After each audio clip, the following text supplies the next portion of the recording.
From the national newsroom of the Canadian Press, I'm Jason White. Canada Post says it is still talking with the union and neither side have given notice of a strike or lockout.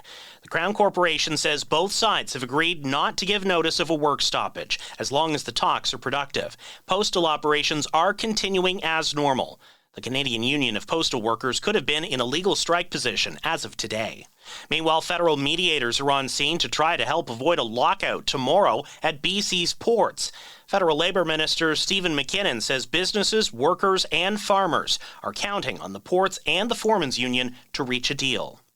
The federal Liberals are extending the government's timeline for matching donations to support people in Lebanon.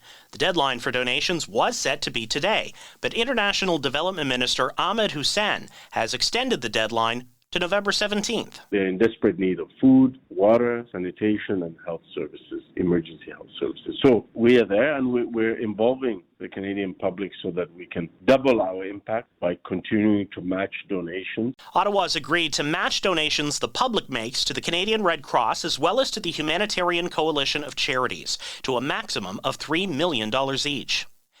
Housing experts in this country say there are numerous useful housing policies widespread in parts of Europe that are still largely at the fringe in Canada. As Canada grapples with an affordability crisis, experts say there's a need to push for more government involvement in social housing and the need for more alternative options like co-housing.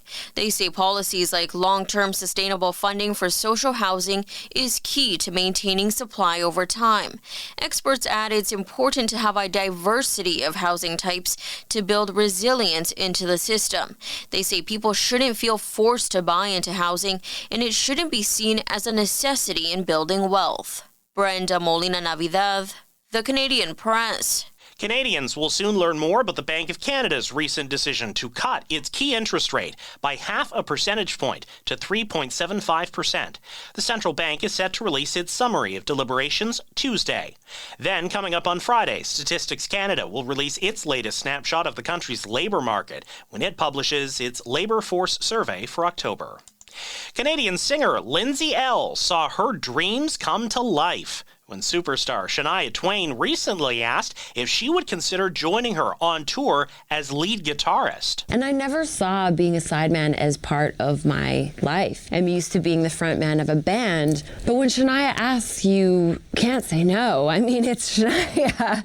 Elle ultimately said yes, first joining Twain on her tour, then signing up to be lead guitarist at Twain's Las Vegas show, which has dates running into next year.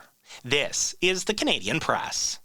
In sports, 7 games in the NHL today, including a Battle of Alberta matchup. The Edmonton Oilers will visit the Calgary Flames, but before that, the Winnipeg Jets are hosting the Tampa Bay Lightning, and the Toronto Maple Leafs are continuing their road trip with a stop in Minnesota. The CFL Division final matchups are set. The Montreal Alouettes will play the Toronto Argonauts, and the Winnipeg Blue Bombers will face the Saskatchewan Roughriders. The Vancouver Whitecaps need a victory tonight to stay alive in the Major League Soccer playoffs. Whitecaps host Los Angeles FC in the second game of their best-of-3 first-round series.